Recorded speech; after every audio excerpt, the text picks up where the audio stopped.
Welcome to Within the Madness, the women's edition, March 24th. As always, we got Cardell Dudley Jr., Raymond Lyons, Wilson Tarpe Jr. We got a lot to get to. There's more teams cash their tickets rather, to go to the Sweet 16. We had two games that literally just finished, so we're going to get to those in just a minute. Jordan Nixon just hit a buzzer beater. Texas A&M stays alive. They beat Iowa State in overtime. So shout out to them. Then literally right before that, we had 3-seed Arizona. They kind of found their footing in a tough game with BYU. During the fourth quarter, 15-9. Aaron McDonald finished with 17 points, 4 steals, and 11 rebounds to lead Arizona. So again, just wanted to let you guys know, keep you guys updated on what literally just happened. The late game of tonight is going to be UCLA, Texas. That's 3-seed UCLA taking on 6-seed Texas. The winner of that game will advance to take on Maryland in the Sweet 16. We're going to get to Maryland a little bit later. And then last night's games, in the Riverwalk region, we had UConn and Syracuse. We had two 1-8 matchups. In the Riverwalk region, it was UConn and Syracuse. In the Alamo region, it was Stanford, Oklahoma State. Stanford, they beat Oklahoma State 73-62. Cameron Brink, she had 12 points and 9 rebounds. Natasha Mack had 13 and 10 boards for Oklahoma State. For UConn, 23-9 in the third quarter, kind of take control of the game. And Aaliyah Edwards led them with 19 points, 5 rebounds, and 4 assists. I said, we're going to get started today. All right, Missouri State, 5-12 matchup here. Missouri State, they did what they needed to do, especially on the defensive end. Second and third quarters, they held their opponents to a combined 16 points. We've been talking defense, how important it is throughout this tournament every day we've got on here on both the men's and women's side. And what we've seen on the women's side is the teams that understand how to literally lock folks down. They've been advancing consistently. It was a 64-39 victory for them. Ellie Ruffridge led the way with 20 points and 2 rebounds. I don't know if you guys had anything you wanted to add to that. Nah, man, it was a blowout. Hands were laid. Hands were laid. Hey, look, some things there's no need to add to. All right, here we go. This one's a little tough. Oregon, 6-seed Oregon, they took down the 3-seeded Georgia Bulldogs, 57-50. Jen Stady had a good game for Georgia, but Oregon's post duo of Sedona Prince, 22 points, 5 rebounds, and Nayara Sabali, that last name should sound kind of familiar. She had 15 points and 9 rebounds, and they went to work for Oregon. They made their move in the third period to create separation and held serve from that point on. So I just want to get you guys' take on what Oregon did to kind of take down Georgia. Well, they locked up the perimeter. As simple as that, man. It's a thing. We all know in the tournament guard play, that's the difference. If you got elite guard play, you can go far. Even if you might not have the quality of bigs that another team have, they control the game. They control the pace of the game. And Oregon's guards just completely took, Georgia guards completely out of the game, man.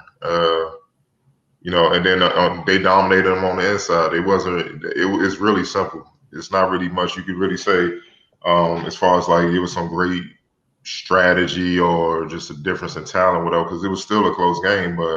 And that's the only reason why it was a close game is because Stady, she showed up and she kind of matched what Prince was doing. She tried to cancel her out, and then Georgia got a little bit better production off their bench than Oregon did. But Oregon's starting 5 with the way they erased Georgia's perimeter game, it put so much pressure on their bigs, on Georgia's bigs to have to perform. They can't perform at that level. Not who they were matched up against from Oregon. It's Bali and Prince. So. They had the edge, and that's how they won.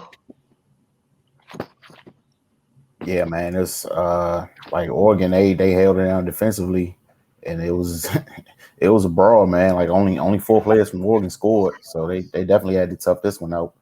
But I mean, Cardell brought up the perimeter defense. They held Georgia to 35% from the field, 1 for 13 from 3. Like it's hard to win if you can't put the ball in the basket, man. And I think Oregon they playing with a little extra motivation. Seeing as how their season was taken from them last year when they had a good shot to kind of go all the way, and then with the talent that left last year with Satu, Ruthie Hebert, and Sabrina. That's tough. Yeah. That was a special group, man. They didn't even get a chance to maximize their potential. So I'm sure they want to want to just go as far as they can, man, just to try to get some of that back. But so it was a gusty win for them, and going to see what they can do the next round. You're muted, sir. I'm good for at least one of those every 2 shows. In the Mercado region, another Big Ten team is headed to the Sweet 16. Indiana beat 12 seeded Belmont 70-48. Grace Berger had her way inside, 17 points, 6 rebounds. The Hoosiers held Belmont to 31% shooting from the floor. Destiny Wells led the way for Belmont with 16 points. Feel like that's one of those self-explanatory ones for you guys. Cool. Free throw line. Like Indiana had 19-25, Belmont 3 of 5. That's a game right there. It seems like that matters. Man, it's a reoccurring theme. Can't stay in front of anybody. You're probably in for a long night. Speaking of someone who's in for a long night, like they were going through it. We're going to talk about Louisville right now. It's the theme of 2 seeds escaping tonight. I'm talking about escaping. All right, things got dark for them for a little while, but they rallied. They rallied big because of their defense. They went down by as many as 18, but they ended up winning 62-53. Olivia Cochran led the way with 13 points, 15 boards. They won the second half 52-21. I'm gonna even start before that. After they went down when Northwestern blitzed them in the first quarter, and they were down 25-10, to hold them to 7 points in the second quarter, 8 points in the third, and then 13 in the fourth. That was an extremely great job, not just coaching but effort from them, man. Mm-hmm. I mean, Lindsey Pulliam, like we said, that's a local product. One of our top players coming out of high school. You know what I mean? One of the top players in all the college basketball. You held her to 1 of 11 for 4 points in her final college game. That's tough, man. That's a tough way to go out. Northwestern had to win in the first quarter, and Louisville just slowly took it back. I mean, they took the win, and you got to respect that. This was a total defensive effort because the way they locked them down, they didn't score great in the second quarter. They only scored 10 points. But the reason why they won is because they held them down, and then when their offense started getting going, it was a wrap. Northwestern, you could just tell in the second half, they were just shell shocked. They was like, "What is going on? Like nothing's going right. We can't get anything going. Our top players completely off." In a sense, they broke their spirit. You know what I mean? With the way they came back and how they came back. Because I know Northwestern's not used to being held down like that. You know what I mean? So kudos to Louisville, man. They brought it, man. You can't do nothing but respect it, man. Because they was headed for a beatdown of epic proportions. I mean, Northwestern came out blazing high, man, and they turned that thing around in the second quarter and never looked back. So they walked them down like Dion in his prime, dog. You know what I'm saying? It was just like that. So respect to them. Yeah, man. When that lead started shrinking, seemed like the clock can't move fast enough. Man, but yeah, I definitely thought it was about to get real ugly. But I mean, Louisville, they are who they are, man, and they were number 2 seed for a reason, and they just kind of settled in. And when you can hold a team down like that, it gives you a chance to get into a flow offensively. Like if they didn't defend and then eventually their offense caught up, they would have got blown out. But they was able to hold Northwestern in check despite those first few minutes when they got ransacked. But yeah, man, that's tough from Louisville. Like like Adele mentioned, Lindsey Pulliam going out like that. Louisville trying to make sure Dana Evans ain't go out like that, and they got the win. That's a hell of a thing, man. All you gotta do is survive one day. Yep. They could start from scratch. And they did just that. They survived and they advanced. We've been talking about a couple times about this good old selection committee and what they've done with these 2 seeds. That in other years you could argue some of them would have cases for 1 seeds. And this is what's happened. Where, like you said, that's how a team like Northwestern, you get out to a good start, and the 2 seed in a normal year should not be Louisville. But this is where you're at right now, like you guys said. With the job they did defensively, Carter, I think you mentioned it, they took their will. Like Northwestern's used to doing that to other people. Mm-hmm. Louisville gave Northwestern a dose of their own medicine, and unlike Northwestern, they don't really got a scoring issue once they lock in. So toughness, that's the most important thing in sports, life. Like, you got this, you straight. I don't care about your talent level. You're going to figure it out, and you're going to be hard to deal with. But you can't let them take the spirit, though. Like, all right, fine. Look, you know what? We can't score. They ain't going to score either. It's just this. We going to just – it's going to be like old school basketball. Like, it's going to be in the 30s or something. It's going to be an ugly score. We're going to win this, y'all. Hey, fuck it. Defensive battle. Let's go. Let's ugly it up. And they ain't had that mentality, man. All right. Last but not least, to a team who has no issue playing defense or scoring in the Hemisphere region, 2 seed Maryland. For some folks who haven't watched them all year, they are as advertised. They're the highest team in the scores, the highest scoring team in the country for a reason. Yes, believe that. They even score more than the has Cade Clark by about 7 points. And they set the tone early against Alabama. Like Cardell said earlier, before we got started, it was 30-9 in the first quarter. 46 points were scored before Maryland's leading scorer got her first basket. Look, their defense and their depth is what was on full display today. You're a D team. It's a luxury item to have Angel Reese coming off your bench. And, I think the first round game, she didn't play until the second half. Today was a little bit different. She got off the bench early in this one, and she made the most of it. She literally made the most of it. She led the team in scoring with 19 points and 5 rebounds. A person I want to shout out, someone who, when people talk about like the super sophomores on their team, we always talk about Ashley, always talk about Diamond, and for good reason. They really taken a jump this year. Brenda Freeze called Faith Masonis the unsung hero. Talking with her after the game. She should not be left out from her fellow classmates. That sophomore class, they've all taken a jump this year. And one of the things with Faith is she came in, we saw initially she can literally do almost anything on a basketball court. She's versatile. And this year, it fits right in. Some of her talents are shown off. And she can play with anybody, any lineup, comfortable. And she's found her role. We talked about that with her at the very beginning of the year. Just want to be consistent. And she had a career high of 16 today. Jasmine Walker led the Crimson Tide with 23 points. Brenda Freeze called her a pro following the win. Just talent, man. Sometimes it's just talent, man. We're gonna just call it like it is. They were more talented than Alabama. You could tell when the game started, the zone they was playing, they was really trying to they was focusing on Ashley. They was trying to make her uncomfortable, make her a shooter. They felt they could disrupt Maryland with her not controlling the game and being a playmaker or whatnot. And that didn't end well because I think they forgot that they got other people that are capable of hitting shots and making plays themselves. It's just that they don't need to do it when you have Ashley out there. Just like she don't need to get 30. You have other scorers out there. It's just everybody playing that role. You know what I mean? And then that's what happened. So, all right, fine. I came on the traditional style. I'm gonna switch to southpaw, and that's what they did. And they just blew them out. I mean, the 30-9. And then they was turning them over. they turned Alabama over a lot in the first quarter. They got off and running. They got in the rhythm, and then it was on after that. It was nothing. It was just a tidal wave.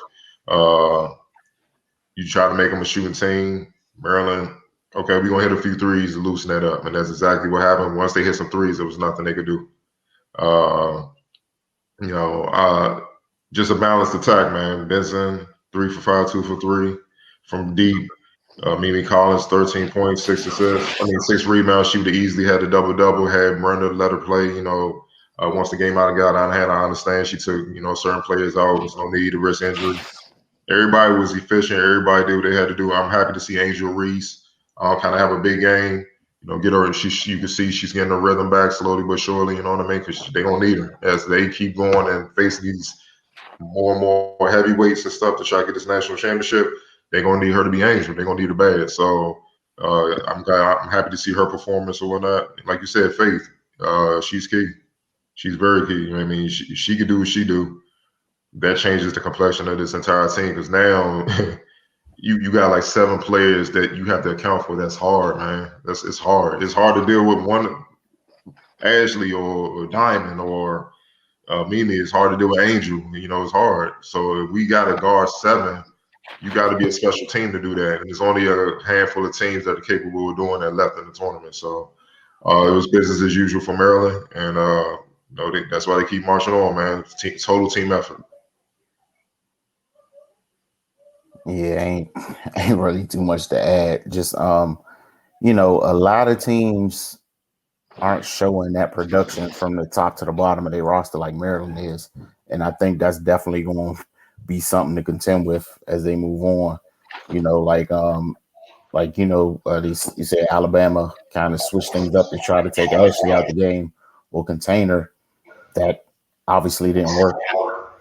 We've seen other teams keying in on the main player, and that's totally like threw off some teams that we're seeing with Wright State early. I mean, I know that was they was kind of at a disadvantage to begin with, but they bottled up. Missouri State bottled up Angel Baker. Wright State couldn't do anything. Louisville, same thing. They locked up Lindsey Pulliam, and that was a wrap. Yeah, man, that's good luck trying to figure out that that Rubik's Cube in Maryland, because yeah, man, they can just attack you so many different ways, and it's just gonna be tough to match up with them. Yeah, and one of the other things Brenda said, someone asked her like, "What do you think about opposing teams when they try to scout you?" And she just chuckled and was like, "I imagine it's a hard scout." Yeah. Yeah. I mean, that's what I'm saying. They have. Let's be real. They have potentially right now, and other players can develop into it. You could say they have literally 5 WNBA prospects on their team right now. Literally, Mimi is a prospect. Diamond, Owusu, Bibby, and Reese. Those are the WNBA. You can see them playing in the WNBA. You know what I'm saying? 3 of them for sure. They going. And all they got to do is stay healthy. They good. And they're going to go high. So it's hard preparing for that talent when if you look on Alabama, you might have 1. That's what it is. So like I say, it's only a handful of teams that can match up woman for woman with Maryland, and the South Carolinas of the world, the UConns. Iowa gave them fits. You know what I'm saying? They can be tough. Plus, they familiar with them. You know what I'm saying? So it ain't a surprise. Just like, you again. Okay, let's deal with it. Let's do this. You know what I'm saying? It's a few teams out there. NC State, maybe. You know what I mean? You saw what Georgia did. They got some dogs over there. They got some killers over there. So it's only a handful of teams. So, I mean, it's getting there. You know how it is, man. To win the championship, I don't care if it's at the pro level, college level, you're going to get tested. And we're going to see how they respond to the test. It's coming. We just got to see if they respond well to it, then we know they definitely going to get that chip. So we got to see. And before we get off Maryland, and I know Cardell has a topic he wants to bring up. Cardell and I, obviously Cardell, Ray, myself, talk all the time outside of just when we talk to you guys when the red light's on and we're filming or broadcasting, etc. I want to say it's a couple weeks ago, a couple games ago, whatever. Talked about Ashley Owusu and like a pro comp. Cardell mentioned you tell me if I'm wrong, verbatim, going from my memory. My memory's spotty. Was saying that Chelsea Gray, but a more athletic version, and possibly a better shooter. And I was laughing today watching the game. It was Tamika Catching was on the call with another gentleman. I'm so sorry, don't remember your name. Catch was talking. That's all I heard. No disrespect intended. But Tamika was saying she was talking with Mirrors. She was trying to think of a comp for Ashley Owusu. And then she was like, she reached out to Marissa Coleman and they were talking about it. Marissa Coleman was just like Chelsea Gray, like easily, just off the top. So I stopped what I was doing, watching the game. I called Cardell like within 20 seconds. I'm like, hey, Tamika Catchings agrees with the same thing. You just told me about a couple weeks ago. So again, just keep that in mind going forward. Why a whole bunch of other people try to wrap their mind on how to describe Ashley Owusu. Seen a lot of people trying to and struggling. Cardell got to set off on the right path. And it's also, I'm also trust, Marissa Coleman and Tamika Catchings, to solidify that statement of Chelsea Gray. And we all know, we all cover the WNBA. Chelsea Gray is a whole handful to deal with. A whole handful to deal with. And Ashley's a bully, man. I mean, yeah. I mean, her body type, her all around skill set. They're both floor generals. How they control the game. People don't understand how it's pivotal for a point guard to control the game. Like, I don't care if a team on a 10-0 run. They're gonna do. We're gonna slow it down. We're gonna slow it down. We're gonna get a good shot. Because if we get a couple good shots, a good couple possessions, we can take that whole momentum back from it. It's little things where this is why a lot of players like you had to have played to really understand everything. Most fans don't really see all that. They just see somebody scoring. They don't understand momentum, time of possession, who need to get the ball, why that person ain't get the ball right there in this position, even though you think they should. It's a lot that point guards have to think about. And Ashley, she's been graduate level since I was covering her in high school. You know what I mean? And then on the Boo Williams circuit, the Nike circuit, man. So, like I said, she's special. But with her body type, she already can go down on the block and wear other guards out, man, because they can't do nothing with it. And she's deceptively quick. And her footwork is crazy. So you think because she that big, she can't stop on the down, she ain't shifty and stuff. It's like, no. And then that's when she surprises you. She get to mixing you up. You're like, oh, you anticipating the power, like somebody about to just run through you. Something. Nope, nope. I'm fleet of foot. I can dance on you. You stumbling back like, hold on, wait a minute. What's the look at? Jumping. You know what I'm saying? Or the big see their guard in trouble because they can't guard it. She's shaking them up, so they come to double. Here you go, Angel. Here you go, Diamond. You see what I'm saying? And it's just like, dog. So that's why, believe me, Alabama has seen this. So that's why they went out in the zone. Like, we just want to guard areas. Good luck. Because if you have to look at a potential weakness in her game, you can make her a shooter. You know what I'm saying? You're not gonna let her play make and get to the basket and post up and all that. We're gonna make you a shooter. Because right now that might be the worst part of your game, and that's not even bad. And she was still patient, like you said. She didn't even attempt a shot for a minute because everybody else was eating. So she just waited for her good shot. Like, that's what I mean, man. She's light years ahead of where the average sophomore should be, man. So that's what I'm saying, man. She gonna lead her. There you go, lead her. She's that nice. And just to add, just sprinkle a little bit on top with literally what you were just saying and provide a couple examples. Like you said, kind of pick their spots on when they get busy. Alabama started third quarter really strong, trying to get back, and they got a little bit of momentum. Ran the quarter timeout, and guess whose number got called? I don't know, 3 times in a row. Settle everything down. Owusu foul line jumper, Owusu baseline jumper, Owusu foul line jumper. Oh, Maryland's off and running again. It's that simple. And like you said, Cardell, one of the things I've seen kind of like throughout the year, and Brenda's did a great job of going to it, when they choose to start posting her, it's like anything time stuff gets a little kind of discombobulated. They'll start posting her because a lot of teams have an issue with it. They don't know how to react properly to it. And like you mentioned, Chloe Bibby's not a regular big. You leave her, that's a good 3-point shooter. So it's like, do you want to leave a shooter to come double down on a block? But the other part is if you leave her with your baby guard down on a block, we know it's 3-point play. Bro, Brenda has a WNBA lineup. Yep. They just don't know it yet. They're young. They're still growing as far as understanding the game. But they have an a WNBA lineup. Yep. Team's not ready for that. It's no different than it's similar to what you see with the Misses. All these versatile 6'3", 6'4", they can do everything. Then you got guard. You got Taj playing guard. You know what I'm saying? It's just like it's hell. It's hell on the pro level. So college, they're not used to seeing this. So, I mean, think about Mimi Collins. That's 6'2", Bibby 6'2", Diamond 6'3", Wusu 6 feet, Benson. I think she's shorter, like 5'10", Reese 6'3", 6'4". I mean, that's a W. They're bigger than some WNBA teams, man. But they're skilled and they're versatile. You know what I'm saying? So I saw Angel get a steal, and she's dribbling up court. And Alabama had 2 or 3 players back. They didn't even know what to do. They didn't even know, like, should I go stop the ball? They was just backpedaling, and she just went and had an easy layup. They didn't even know what to do with that because they're not used to seeing nothing like that, man. And that's where the WNBA is kind of going. Like that. Think about it. The last few champions had one of those type of players leading the way. If not a Stewie, couple. Deladon, Beastman. Well, You gotta have one of those monsters on your team to have a shot, though. Like it's just real. So she has a WNBA lineup, man. So yeah, a college team can't mess with that. Only in college on the college level, you only teams that can, like I said, that can deal with Maryland. They got to have their own WNBA type flavor and talent on it, and it's only a handful of teams with that. And they ain't seen them yet. They will though. So there's a couple in the bracket. That's why I can't wait as we go forward. So, get a couple days off. Then the men's and the women's tournaments pick up again this weekend. Got some prime time matchups. But that said, Carter, I know there's conversation you wanted to get to, topic you wanted to get to before we close out tonight. So the floor is yours, sir.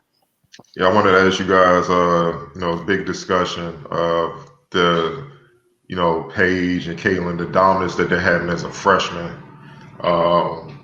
Should we've had a couple come out early, like as juniors or something, but like Megan Walker last year came out as a junior, a couple years back, Jewel Lloyd. But should on the women's side, should they be allowed to enter the WNBA early, one and done, just like the men? Not right now. I think the league will need to expand before that happens because it's just too tough right now. And as talented as Paige and Caitlin are, I'm not sure 1 year of college is enough to prepare them for that. Or maybe, I don't know, maybe you throw them in the fire and they're talented enough to adjust and survive. But I think the likelihood of that is very low. Like Wilson brings up very often, those training camp wars are real.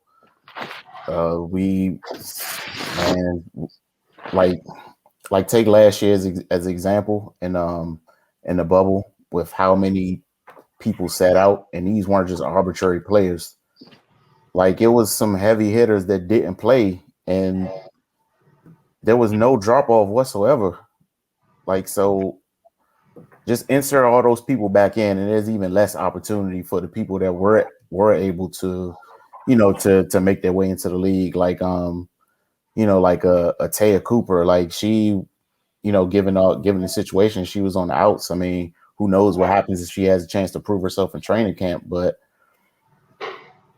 I mean, if Christy plays, like, where are her minutes? You see what I'm saying? So I just think it's just not enough spots for freshmen to start, dipping their toes in that water just yet. On the flip side, you look at a player like Caitlin and Paige, and you think maybe it's worth it to throw them in there and see how they react. But it's not too many players like that, though. And if you open up that floodgate, then people might start trying to, get themselves in that situation, and it just probably wouldn't go in their favor. Kind of just like we see with the men, to be perfectly honest. A lot of people go one and done, and we never hear from them again. And that's a wider pool over there. So I don't know, man. And there is no G League for the women. So, and overseas ain't sweet neither. So I mean, I don't know, man. Looking for the probably in the best interest of the player at this point. Just to kind of stick with the program.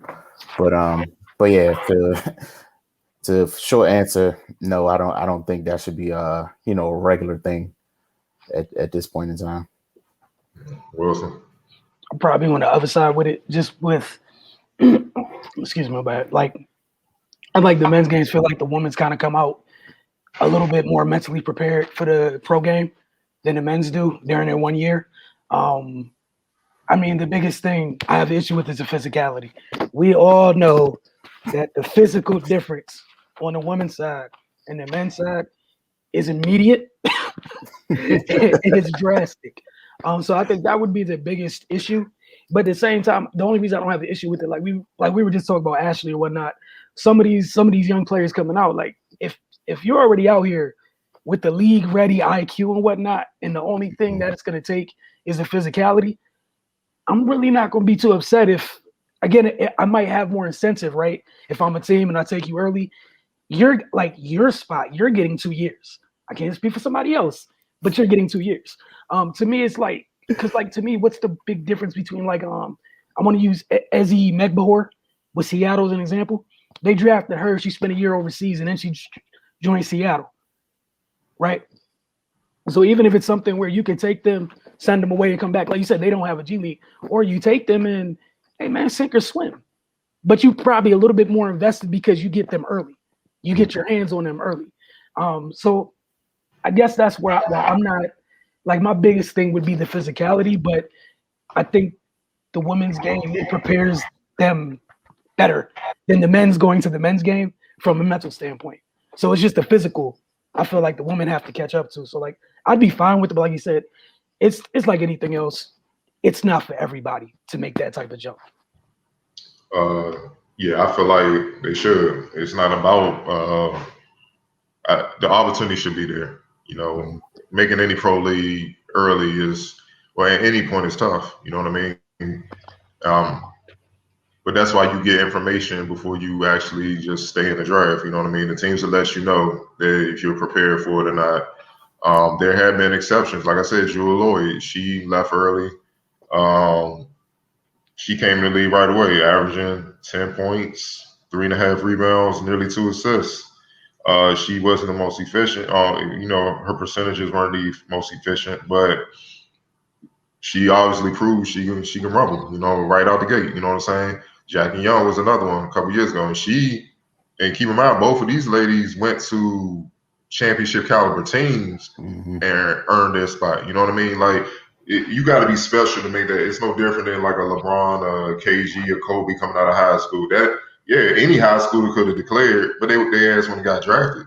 They were like, take your ass to college. Like, it's just like that. So I'm not literally looking for everybody to do that, but if you're ready, go. Because I feel like I'm just the type of person, I don't feel like you should have your options limited to elevate yourself. You know what I'm saying? Period. Especially, looking at it from the men's side, hell, if we were coming up and a war started, we can get drafted at 18 and we would have to go fight in a war. The stakes are a little bit higher in that situation than playing the sport.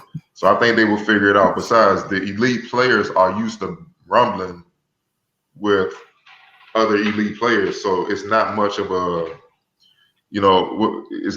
a transition as the average high school player. You know what I mean? Where they would need 4 years of college to hopefully be prepared for that, man. You know what I mean? So, I feel like it should be. And honestly, yeah, you're going to have to prove. I mean, eventually, even if you stay 4 years, you're going to have to fight for your spot regardless. You're going to have to fight to belong. Like, I mean, and if them older players in the league, if they can't hold you off, you got to go. Everything can't go your way. No, you got to fight for it. It's a sport. It's competition. So if a younger come in, let's say Paige, I'm leaving UConn after a year. She come in and she serve a bet. She served the bet. It is what it is. The bet she got to solidify her spot. That's just how it goes, man. You know what I mean? And if you can't figure that out, you're not gonna be in the league long. So that means you're not a league player. Like I said, everybody's not gonna just enter the draft, but I feel like it should be an option because I also feel like the transition, the gap is not as wide as the men because honestly, with the women, it's physical, but the athleticism stuff is not that much out of this world than what they're seeing in college. Whereas the men, you might be seeing a certain level, depending on what conference, what program you might be facing a certain level of athleticism and length. And then you get to the league, all of a sudden, like you could have been dominating. You were big. Now you got to deal with Giannis or something like that. AD, you ain't seen nothing like that in college. It's like, whoa. And you stuck, you shell shocked. Now you got hurt. They send you to the G League. You realize, damn, these dudes, they're similar. They just ain't put it all together yet. So it's kind of like what we saw with the G League in 19. You know what I mean? Talented high school kids, but you could tell they got a lot to learn. It was up and down once guys got film on them, started taking them serious, and they treated them as the primetime game because they're the main team for the G League. And those kids were getting paid more, had more hype than some of those guys that played 4 years of college. So they enjoyed serving them. You see what I'm saying? And only Jalen Green was the one that kind of sustained it throughout the whole season until they lost in the playoffs. So you can't be surprised if he gets drafted ahead of some of his peers. Some of those guys on that team that came out of high school, enjoy that 100K, dog, because y'all gonna be back in the G League or something because they weren't ready. They were not ready. So you just gotta be smart in your decision making, man. You know, to go there, you gotta know the WNBA wants you. And I'm pretty sure the WNBA is looking at their high on Paige and Caitlin Clark, those type of players. I know they are. You see what I'm saying? So I'm just saying the option should be there. That don't mean you just blindly jumping at you averaging 2 points. I'm like, I wanted the WNBA. You ain't gonna make it slow. Like it ain't gonna go the way you think. So they gonna laugh when you send your paper to request the review. Like, the women don't play. The women don't play in the WNBA. They don't play. It's ruthless. It's like the 80s and 90s brand of basketball, the physicality and stuff. So, but no, if you elite, you should have that option, man. You know what I'm saying? Get started on your pro career and make that happen, man. Why get in the way of that? Because at the end of the day, you're playing basketball year round. You want to develop a lot quicker with this being your occupation than I got to go to class and a certain amount of hours I can practice and stuff like that. And on top of that, you'll be making a lot much better money. And like Paige, she's been hyped since high school. So she gonna get endorsement deals and stuff like that because of all that. She's gonna have she can always go back and finish school, man.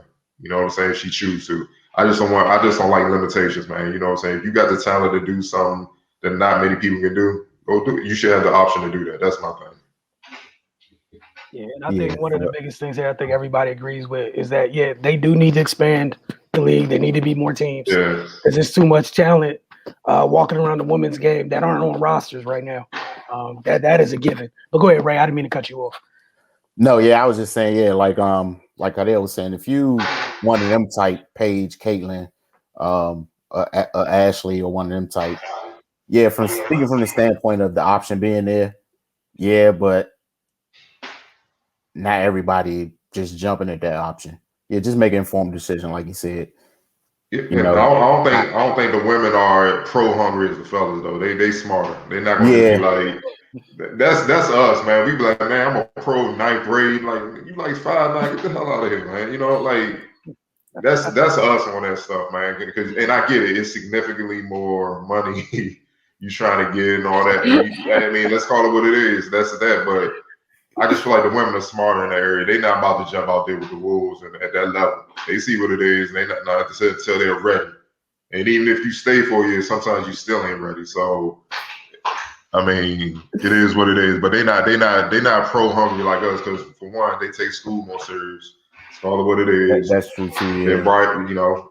They use their intelligence a lot more than we do, and that's just facts. And I can speak on that because I'm a college player, but I'm just keeping it a buck. Let's just say, Coach Hall, y'all know my coaching stuff. He spoke on it. We had a lot of dudes ineligible. That wasn't a situation with the females. They was getting 3-5s and stuff. So that's all what it is, man. But the ineligible dudes were talking pro talk. So I don't know how you're going to go pro if you ain't playing college, but you can't get on the floor if you're ineligible. So only in America. The other thing with some of the women's programs, the top women's programs, a lot of them, some of them, can't speak for all of them, they have their pros come back. Some of these kids get a real quick idea during the summer or one weekend where, you're alma members of your alma mater come home real quick, have a practice, you catch a shoulder or you get a little preview and you go, I need a year. Let's keep it real. AZ, she's coming to UConn next year, okay? When the Mystics were on their run to win their first championship, we saw AZ at the game more than some of the reporters, dog. We saw that she was there every game. Don't think she wasn't taking notes. She's preparing. She's seen what it's like. And she saw a team, her hometown team, go all the way and win the chip. So she knows what it looks like. That's invaluable experience. So when she enrolled at UConn and stuff like that, it's gonna be on another level. You know what I mean? So and don't think she won't test that if she kill her freshman year. She come in and just dominate. Don't think she won't test that rule. I can see it because it's like if she dominate and y'all win, what is left? Especially she had a serious injury in high school. You gotta make some tough decisions. So I'm like, that option should be. You feel what I'm saying? The option should be there. I've accomplished what I came here to do. What's left for me? I think they change it for her. If she made that situation, if she made that situation right, they'd be like, go ahead, man, go ahead. And rest in peace, obviously, rest in peace. But Kobe daughter, she won't. That whole Man, Kobe had the blueprint already laid out. She's gonna knock the door down to everything. So now it's about to be a wrap. She probably gonna be the first $1 million player in WNBA history. She's gonna come out early, shoe deal. It's gonna be a wrap. And it just delayed it a little bit. But if AZ come and do, she gonna do. Oh, they gonna test that. They gonna test all that. Things gonna change. So I just feel like it's coming. That's why I'm asking. yeah. No, I mean, I think it's an eventuality. Yeah. I also think it's a great question to pose, right? The last couple of classes we seen folks coming in, freshmen ain't supposed to act like this. And like you mentioned, a couple. I don't have stuff in front of me, but the last couple of freshman classes of women's basketball have been coming in like, oh, this is college. Cool.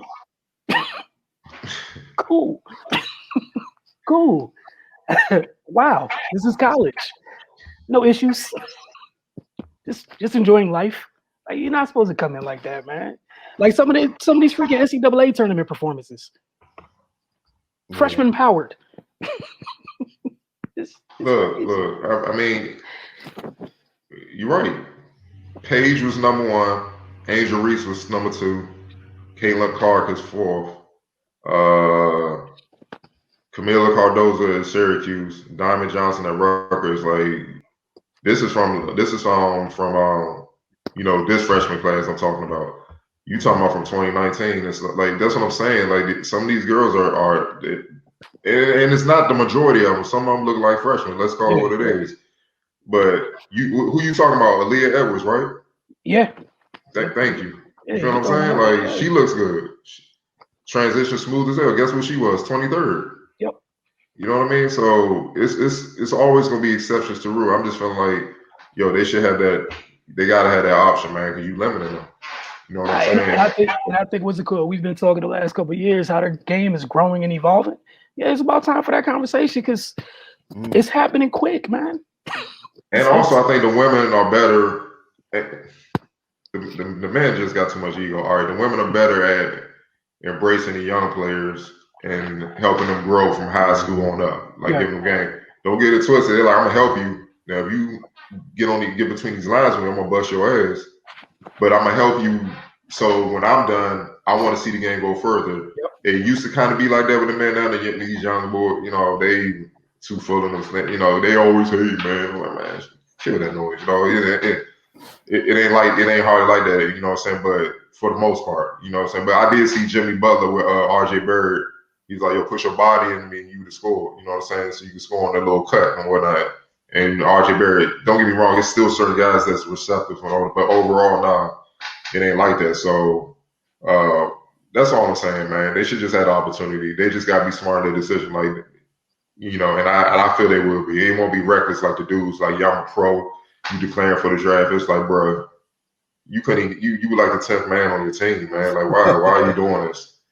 And I think the biggest part of it, making sure it's an informed decision, is the league can't afford to set themselves up for failure too, about who they accept either. You know what I'm saying? They're not exactly like you're 25 years in, but you're not at the place you want to be at, where you can afford to have a miss here and there if you do open it up. You gotta make sure, like, if it is, you gotta hit on it.